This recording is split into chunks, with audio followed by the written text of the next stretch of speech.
किसी गांव में एक साधु रहता था। वह जब भी नाचता तब बारिश होती थी।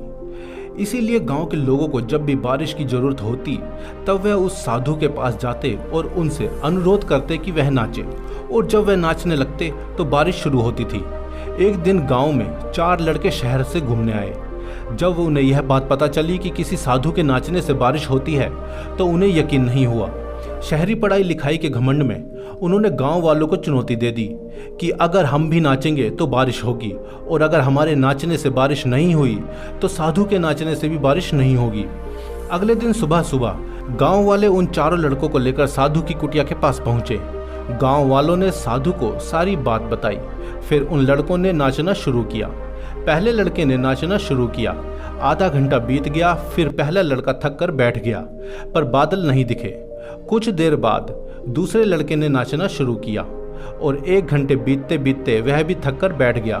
बाकी दोनों लड़कों ने भी ऐसा ही किया, पर बारिश नहीं हुई। अब साधु की बारी थी। उसने नाचना शुरू किया। 1 घंटा बीत गया, पर बारिश नहीं हुई। साधु फिर भी रुका नहीं, वह नाचता ही रहा। नाचते नाचते 2 घंटे बीत गए, पर बारिश नहीं हुई।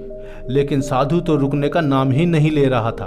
धीरे धीरे शाम ढलने लगी कि तभी बादलों की गड़गड़ाहट सुनाई दी और जोरों की बारिश होने लगी।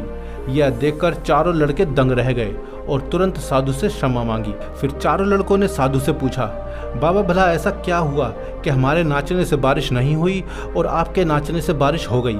साधु ने उत्तर दिया, जब मैं नाचता हूँ तो 2 बातों का ध्यान रखता हूँ।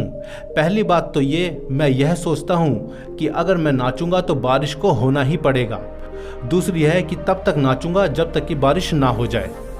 सफलता पाने वाले में यही गुण होता है।